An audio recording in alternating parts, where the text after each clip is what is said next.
இங்க ஒரு பொண்ணு அவங்களோட வீட்டோட வால் கிளாக் ரொம்ப அழகா இருக்கு அப்படின்ட்டு சும்மா இப்படி பார்த்துக்கிட்டே இருக்கும்போது கிளாக்கு பின்னாடி ஒரு பட்டன் இருக்கிறத பாப்பா. இப்போ அந்த பட்டனை பிரஸ் பண்ண உடனே ஒரு ரூமே ஓப்பன் ஆகுது. இத்தனை வருஷமா நம்ம இந்த வீட்டில் தான் இருக்கிறோம், ஆனா இந்த வீட்டுக்குள்ளே இப்படி ஒரு ரூம் இருக்கிறது நம்மளுக்கு தெரியாம போயிடுச்சு பாரு அப்படின்ட்டு அந்த ரூம்குள்ள போயிட்டு பாப்பா. போய் பார்த்தா பாக்ஸா வந்து தங்கம், எவ்வளோ காஸ்ட்லியான ஜுவல்ஸ் நிறைய வச்சிருக்காங்க. இதெல்லாம் பார்க்கும்போதே இந்த பொண்ணுக்கு வந்து ரொம்ப ஆசையா இருக்கு எல்லாத்தையும் எடுத்துக்கணும்னு. இப்போ இந்த பொண்ணுகிட்ட வந்து ஒரு மேஜிக்கல் பிரேஸ்லெட் இருக்கு. அந்த மேஜிக் பிரேஸ்லெட்டை வச்சு சுத்தி இருக்கிற எந்த பொருளை வேணாலும் இப்போ இந்த பொண்ணால வந்து அப்சர்வ் பண்ணி எடுத்துக்க முடியும். அதனால அந்த ரூம்ல இருக்க மொத்த தங்கம் ஜுவல்ஸ் அப்படின்ட்டு எல்லாத்தையும் வந்து இந்த பொண்ணு அவளோட பிரேஸ்லெட் வச்சு அப்சர்வ் பண்ணி எடுத்துருவா. இப்போ இந்த விஷயத்தை இந்த பொண்ணோட ரெண்டாவது அம்மாவும் கண்டுபிடிச்சிட்டாங்க. இந்த பொண்ணுக்கு வந்து அம்மா கிடையாது. இந்த பொண்ணு இந்த வீட்டில் அவங்க அப்பா கூடயும் ரெண்டாவது அம்மா கூடயும் ரெண்டாவது அம்மாக்கு பிறந்த ஒரு பொண்ணு கூடயும் தான் இருப்பாங்க. இவங்கெல்லாம் வேற பங்குக்கு வந்துட்டாங்க. இந்த வீட்டில் இருக்கிற மொத்த சொத்து பொருள் எல்லாமே நம்மளுக்கு தான் வரணும் அப்படின்ட்டு இந்த பொண்ணு வந்து பிளான் பண்ணியிருப்பா. அதனால முதல்ல போயிட்டு அவங்க அப்பா கிட்ட எனக்கு காசே இல்லை, நான் ரொம்ப கஷ்டப்பட்டு இருக்கேன் அப்படின்னு சொல்றதுனால இப்போ அவங்க அப்பா வந்து ஒரு சேவிங்ஸ் புக் வச்சிருப்பாரு, அதை எடுத்து கொடுத்துருவாரு. இப்போ இது எல்லாத்தையும் ரெண்டாவது அம்மா பார்த்துக்கிட்டே தான் இருப்பாங்க. நம்ம பொண்ணு கொடுக்காம இவளுக்கு மட்டும் கொடுக்குறாங்களே அப்படின்ட்டு அப்படியே எரிஞ்சுக்கிட்டே இருப்பாங்க. கொஞ்ச நாள்லே இப்போ இவர் வந்து அவரோட ஃபேமிலியோட நான் ஒரு நாள் ட்ரிப் மட்டும் போயிட்டு வந்துடுறேன் அப்படின்னு சொல்லியிருப்பாங்க.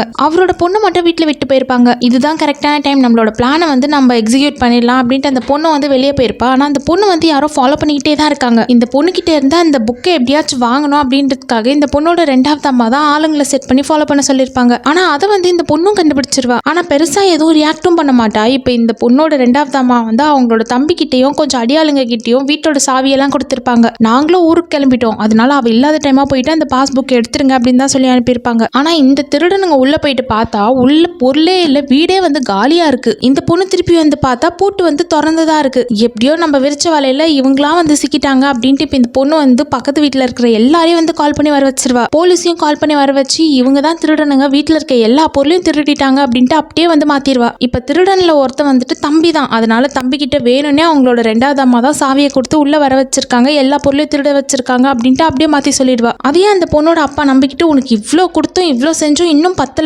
அப்படின்ட்டு அடிச்சு அவங்க அம்மாவை வெளியே துரத்திடுவாரு. அம்மாவே வெளியே போயிட்டாங்க அப்படின்ட்டு இப்போ அவங்க ரெண்டாவது அம்மா இருந்தாங்களோ அவங்களோட பொண்ணு வெளியே போயிடுவாங்க. எப்படியே இவரோட பொண்ணு பிளான் பண்ண மாதிரியே சொத்து எல்லாத்தையும் வந்து அவ பேர்ல வர வச்சிருவா. இவங்களை அப்படியே குடும்பத்தோட வெளியே அனுப்பிடுவா.